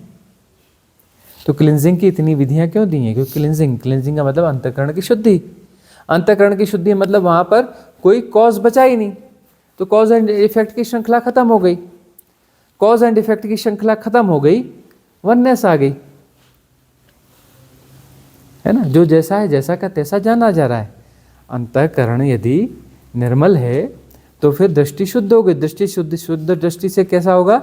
जो जैसा है, जैसा का तैसा जाना जा रहा है, जानना हो रहा है, देखना हो रहा है। तो वह जो है वहाँ पर न कोई दृष्टा है, न कुछ दृश्य है, न बीच में कोई अंतर संबंध है। वहाँ तो ये घटना घटती है, मतलब परमात्मा ही है, वही है, वही हो रहा है और वही जान रहा है, वही देखना हो रहा है, जानना हो रहा है, सब हो रहा है। एवरीथिंग इज हैपनिंग, अलग अलग कुछ है ही नहीं, एवरीथिंग इज हैपनिंग।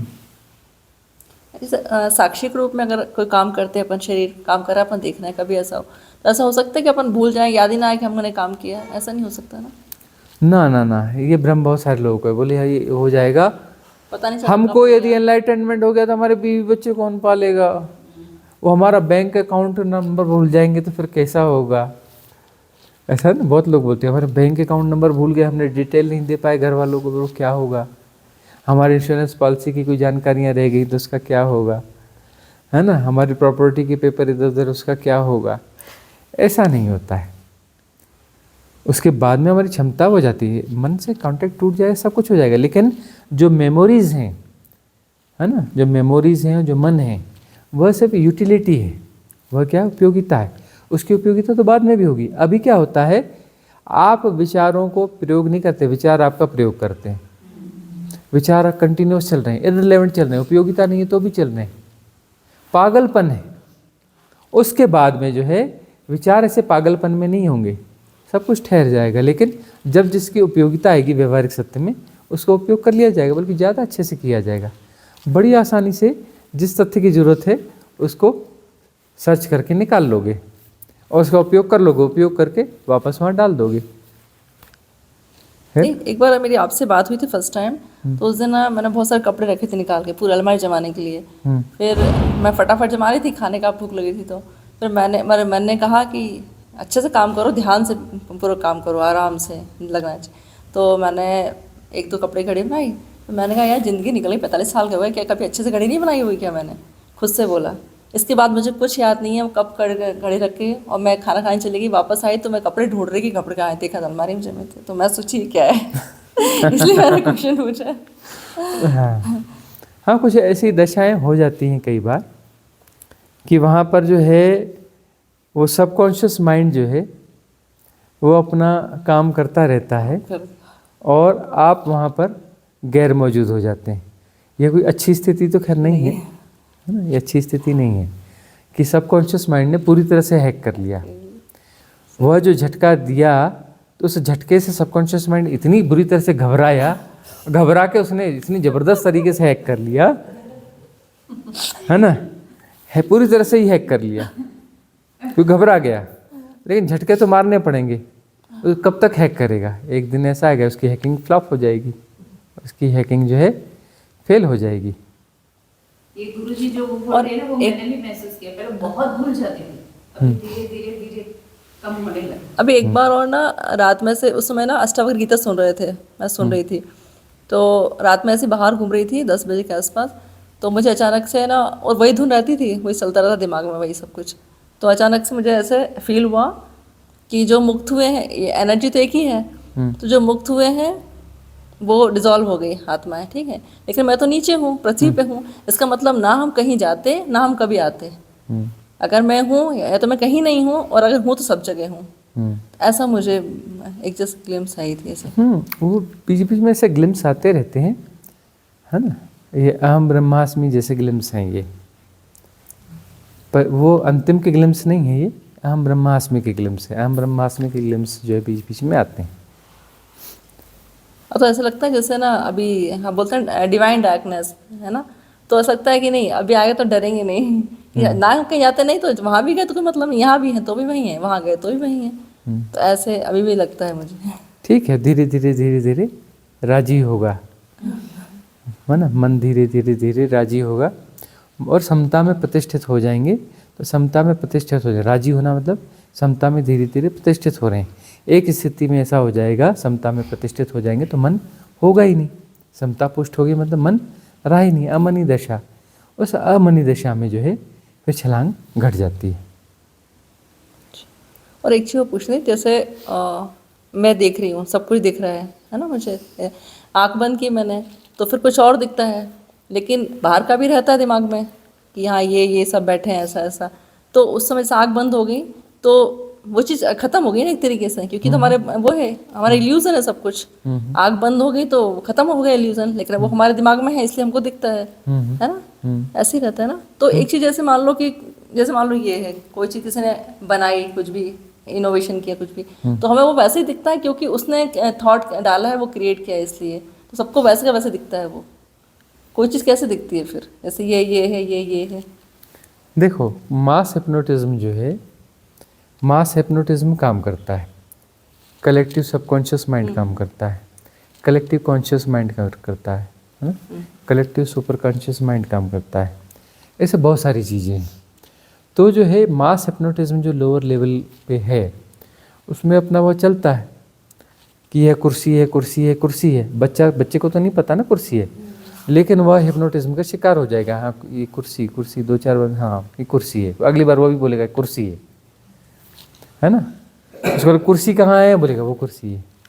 वो मास हिप्नोटिज्म का शिकार है। जैसे ये मेरे को ऐसे दिख रहा है, सबको ऐसे दिख रहा है, ऐसा नहीं कि कुछ नहीं, सबको वैसा दिख रहा है ऐसा नहीं है।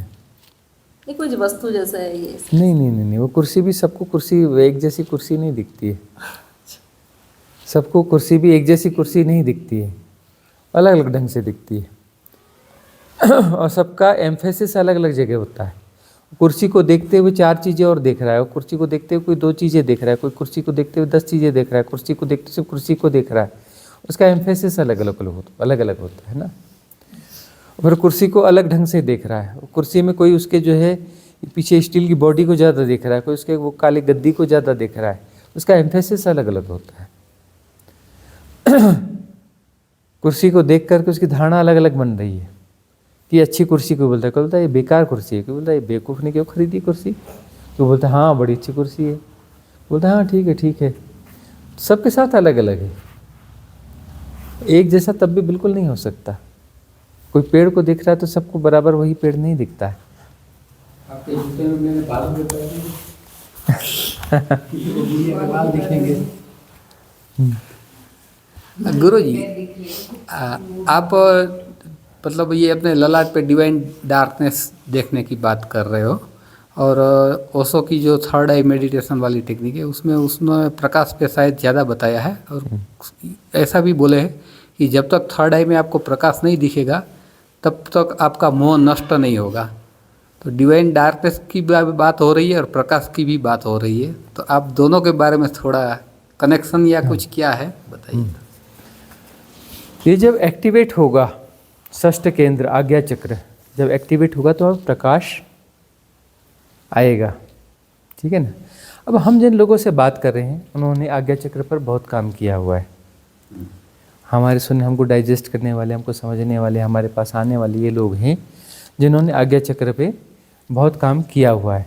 इसमें 2-4 लोग ऐसे भी आ जाते हैं जिनके कोई चक्रा वकरा कुछ एक्टिवेट नहीं है, कुछ नहीं है, किसी इन्फ्लुएंस में आ जाते हैं और छट के निकल भी जाते हैं। उन्हें जो है इजोटेरिक सपोर्ट सिस्टम और वो divine cosmic energy support system टिकने नहीं देगा, उन्हें छांट करके बाहर कर देगा। छटनी अभियान चलता रहता है। लेकिन जो हमें एक्चुअली डाइजेस्ट कर पाते हैं, है ना, तो उन लोगों का आज्ञा चक्र पे काम हो चुका है। तो ठीक है, प्रकाश का तो होगा, प्रकाश का एक्टिवेशन तो होगा, और उससे जो है कुछ मोह वगैरह कम होगा, ठीक है। लेकिन हम बिल्कुल अंतिम बात कर रहे हैं। अंततः वह जो है वह द्वार है डिवाइन डार्कनेस का। आज्ञा चक्र जो है डिवाइन डार्कनेस, हम उसकी छलांग वहाँ से भी अगली छलांग ले रहे हैं कि आज्ञा चक्र कहाँ की छलांग हो सकता है। आज्ञा चक्र को हम सीधे जंपिंग बोर्ड की तरह यूज़ करके डिवाइन डार्कनेस में छलांग मार रहे हैं। आज्ञा चक्र से ऊपर निकल जाओ, उसको हम सिर्फ एक जंपिंग बोर्ड की तरह यूज़ कर रहे हैं, क्योंकि हम बात ही उन लोगों से कर रहे हैं जिनने पुरानी साधनाएं बहुत जन्मों से साधना कर रहे हैं, बहुत कुछ कर लिया, ये देख लिया, अनुभव हो गए, फिर भी फंस जाते हैं, फिर भी गोल चक्कर में फंस जाते हैं। हम कहते हैं कि तुमने सब तो जान ही लिया है, सब कुछ कर ही लिया है, फालतू की बातें छोड़ो भाई, उस जंपिंग बोर्ड पे जाओ, थोड़ा झूला मारो और छलांग मार दो। डिवाइन डार्कनेस, खेल ख़त्म, पैसा हजम, कहाँ के गुणा भाग में पड़े हो। तो हम अंतिम छलांग के लिए बार बार वो डिवाइन डार्कनेस को लेके आते हैं, उसके प्रयोग करवाते रहते हैं। यह इसका रहस्य है, क्योंकि अंततः तो डिवाइन डार्कनेस ही है, वह पहले की सीढ़ी है। स्वामी जी, आप डिवाइन डार्कनेस बोलते हो ताकि जब डार्कनेस आए तो वो डर ना लगे। वही है कि डार्कनेस के साथ में भय जुड़ा हुआ है, अंधेरे के साथ भय जुड़ा हुआ है। इसलिए हम आधी रात में ले जाते हैं, इसलिए हम आधी रात तक लोगों को जगाते हैं। तो सबसे बड़ा भय अंधकार का भय। अच्छे से तुर्रम खां को अंधेरे में ले जाओ हालत खराब हो जाती है। ऐसे बड़ी बड़ी बातें करेगा, रात को अपना 10-11 बजे इस पहाड़ और जंगल में निकालो तो हो जाता है। तो हम कहते हैं हम तो 12 बजे के बाद ही ले जाएंगे भाई। रात को 1 बज गया था। 1 बज गया था, हाँ हाँ। तो 12 बजे के बाद हम ले जाते हैं और जो है जंगल में ले जाते हैं, आपकी टार्चें बंद करवा देते हैं। क्यों ले जाते हैं? ताकि जो है भय दूर हो, अंधेरे का भय दूर हो। और जो है वहाँ पर हम खड़े होकर बोलते हैं कि देखो कितना प्यारा है, कितना अच्छा लग रहा है। हम पुराने एसोसिएशन तोड़ रहे हैं, जो मास हिप्नोटिज्म के पुराने एसोसिएशन हम तोड़ रहे हैं, और जो नया जो है नई चीज़ें हम आपको दे रहे हैं। ठीक है ना? हम वो एसोसिएशन तोड़ के क्या बता रहे हैं कि डिवाइन डार्कनेस, ये डार्कनेस कैसी है? डिवाइन है। तो एक चीज़ और गुरुजी बताइए थोड़ी, कि मैं एक्चुअली में एक जंगल में गुफा थी ना, उसमें मेडिटेशन बहुत किया मैंने। हाँ। तो अंधेरे के मतलब शाम के टाइम जैसे जैसे अंधेरा होता है तो गुफा में एकदम अंधेरा हो जाता है, तो फिर थोड़ा डर लगता था। फिर मैंने एक साधक से पूछा अपने ओशो वाले जी, तो वो बोले कि एक शाम के टाइम से मेडिटेशन स्टार्ट करो, थोड़ा बहुत उजाला भी हो, तो धीरे धीरे जैसे डार्कनेस बढ़ती रहे वैसे वैसे उसके साथ रहने की कोशिश करो। तो कहने का मतलब ये था कि अंधेरे का डर अगर ख़त्म हो जाए तो उसके बाद साधना में शायद बहुत कुछ काम हो गया, ये मान लें। हाँ, अंधेरे का डर तो दूर होना चाहिए, क्योंकि वो अंततः तो वो जो डिवाइन डार्कनेस मतलब इनफाइनाइट वैक्यूम। देखो अंधेरा जो है दो नहीं होते, अंधेरा एक ही होता है ना। प्रकाश में सब बंटवारा है, ये अलग ये अलग ये अलग, सारे विभाजन प्रकट होते हैं। अंधेरे में सारे विभाजन खो जाते हैं, सब एक हो जाता है। इसलिए हम डार्कनेस की बात करते हैं, सारे विभाजन खो जाते हैं, है ना। यहाँ देखते हो तो उसमें फिर मैंने रिएक्ट करते हो तो फिर वो सारी श्रृंखला चालू हो जाती है। एनालाइज करोगे, डिफाइन करोगे, कैटेगराइज करोगे, दुनिया भर की चीज़ें चालू हो जाती हैं। विभाजन मन को पूरा खेल में जाता है। डिवाइन डार्कनेस में मन के पास बचा क्या? गुरु जी कोशिश कर सकते हैं कि कमरे को पूरा काला कर दिया अंदर से, हाँ। और अंधेरी रात में खुली आंख से उसको देख के हाँ। अंधेरे का डर निकाल दे। देखो अंधेरे के प्रयोग तो खैर हम आगे और करवाते रहते हैं। अंधेरे का प्रयोग करना चाहिए, और मतलब एक तो ऐसा भी होता है कि अंधेरे को हम खा रहे हैं, ऐसा भी कुछ प्रयोग करना चाहिए। क्योंकि जब गहन अंधकार हो, आंखें खोल के अंधेरे में रहो और अंधेरे को खाओ, होगा मानसिक प्रक्रिया ही होगी, लेकिन ऐसा उसको खाओ, मतलब उसको जज्ब करो अपने आप में, उसको जज्ब करो, तो अंधेरा ही हो जाओ, पूरी तरह से अंधेरा ही हो जाओ, अंधेरा परम सत्य हो जाए। और हम उसको कहते हैं डिवाइन है यह। हम उसके लिए इसलिए उसको डिवाइन कर रहे हैं कि अंधेरे के साथ डिवाइननेस को जोड़ दो। तो ये डिवाइननेस जो है फिर वहाँ पर डर नहीं लगेगा। जब भी छलांग लगती है ना, मरने वाली मृत्यु की घटना घटती है, तो अंधेरा दिखता है और भाग के व्यक्ति वापस आ जाता है। खाई दिखती है, अंधेरा दिखता है, किसी को अंधेरा दिखता है, किसी को खाई दिखती है, किसी को खाई और अंधेरा दोनों दिखता है। वहाँ से बैक हो जाते हैं, फिर प्रॉब्लम क्रिएट हो जाता है। ओशो का गुरु जी एक सुना था, उसमें था क्या, अंधेरा अगर आपको लग रहा है तो अंधेरे को फॉलो करते जाओ, तो धीरे धीरे वो डर समाप्त हो जाएगा। हाँ, अंधेरे को जीना ही पड़ेगा, अंधेरे के साथ राजी होना पड़ेगा। सीधी सी बात है, अंधेरे के साथ आपको राजी होना पड़ेगा। अंधेरे के साथ भय है क्योंकि बहुत सारी आपके पास वह जो ट्रेनिंग्स हैं, वह सारे मास हिप्नोटिज्म है, और आपको जो है नॉर्मल होने नहीं देते हैं, है ना, नॉर्मल आपको होने नहीं देते हैं। तो अब जो है आपको राजी होना पड़ेगा अंधेरे के साथ। अब जितनी जल्दी राजी हो जाओ उतना अच्छा है ना। तो यहाँ पर तो प्रक्रिया चलती रहेगी, हम आपको ले जाते रहेंगे अंधेरे के बीच में, ठीक है ना। अंधेरे के नए नए प्रयोग हम करते रहेंगे। जो प्रयोग में मुझे ये एडवाइस मिली थी कि आप थोड़ा उजाला हो थोड़ा, तभी अंधेरे गुफा में ये प्रयोग चालू कर दो, क्योंकि अचानक नहीं वो तो चलो छोड़ो, हम आपके साथ हैं ना, हम आपको बिल्कुल बगैर उजाले के ही सीधे अंधेरे में ले जाएंगे, चिंता मत करो। उनका कहने का मतलब ये था कि एकदम डायरेक्ट एकदम अंधेरे में ये प्रयोग करोगे तो अटैक आने का भी खतरा हो जाएगा। अरे कुछ नहीं होता, हम मौजूद हैं ना, काहे चिंता करते हो। हम मौजूद हैं तो चिंता की कोई बात ही नहीं, कोई अटैक नहीं आता, कुछ नहीं होने वाला है। प्रणाम स्वामी जी। मेरा एक प्रश्न है कि जैसे आपकी देशना बहुत समय से सुनते आ रहे हैं, तो जैसे कभी शरीर छूटेगा तो क्या ये चीज़ जाना जाएगा, जो आपकी जो देशना है वो पूरी, क्योंकि उस समय तो माइंड तो काम करता नहीं है या पता नहीं, तो इससे क्या होता है कुछ? साधना में हम वही तो होश को बढ़ाने की साधना कर रहे हैं कि वहाँ पर होश बना रहे, समता को पुष्ट कर रहे हैं कि वहाँ समता बनी रहे। समता का मतलब ही होश है, समता में हो मतलब होश में हो, है ना। असमता में बेहोशी होती, समता पुष्ट हो गई। होश में रहने की कला सिखा रहे हैं, उधर से समता सिखा रहे हैं, है ना।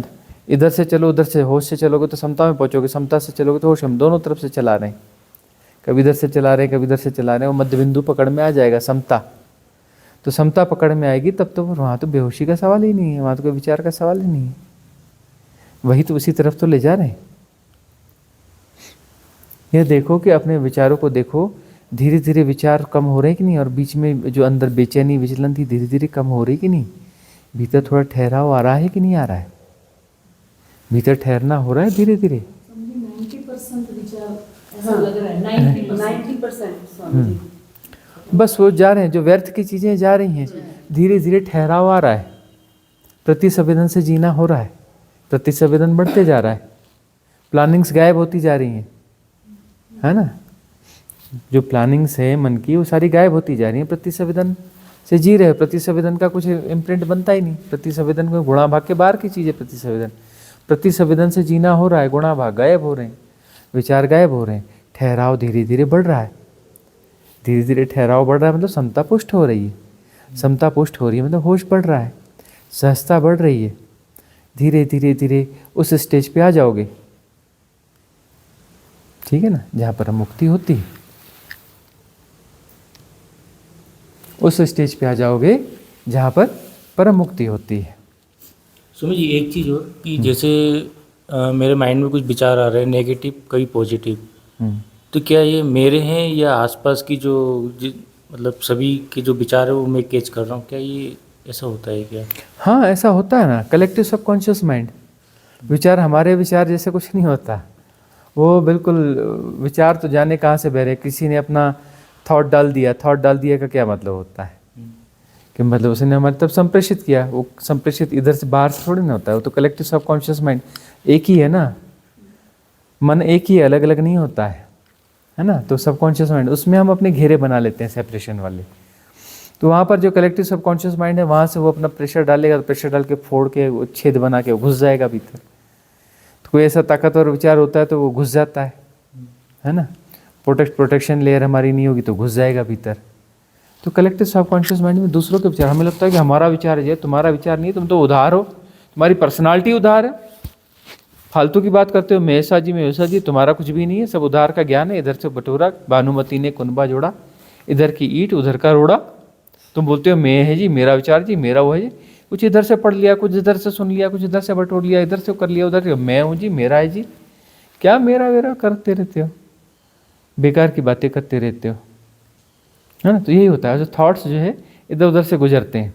इसलिए जो है अब यदि कहीं आकर्षण बन रहा है, ठीक है ना, काम वासना का आकर्षण बढ़ रहा है और काम वासना के विचार तैर रहे हैं, तो वो उनको तुम खींचोगे अपनी तरफ, वो अपना खिंच जाएंगे। तो तुम्हारे काम वासना इतनी सी थी, वो बाहर वाला आकर के जुड़ गया और बढ़ गया। तुम्हारा लोभ था इतना सा था, बाहर वाला जुड़ गया इतना। तुमको क्रोध आया, उस समय क्रोध से संबंधित जितने विचार और वो सब एनर्जीज गुजर रही होंगी, तुम उनको खींच लोगे, तुम्हारा क्रोध इतना बड़ा हो जाएगा, तुमको लगता है मेरा क्रोध तो इतना ऐसे ही था, ये ब्लास्ट कब हो गया, कैसे हो गया। बाद में होश आता है, अरे मैंने इतना क्रोध कर लिया, ऐसे कैसे कर लिया, क्रोध तो इतना सही था, लेकिन वो तुमने आकर्षित किया तो सब जुड़ते चले गए, सब जुड़ करके एक विस्फोट हो गया।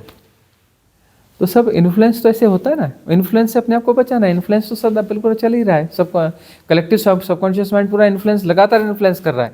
प्रोटेक्शन लेयर लगाओ, अपना जो स्टॉक है उसको खाली करो, नया स्टॉक आने मत दो, यही तो क्लिनजिंग है ना। मुझे ओशो ने भी एक बुक में भी शायद मैंने पढ़ा था, तो उसमें भी ऐसा था कि असंख्य चेतनाएं तो घूम रही है, और आपके जो विचार होंगे उससे जुड़ाव कर लेंगी। मतलब ये कि वो यूज करती है, जैसे उनको कुछ भोग बाकी है ना।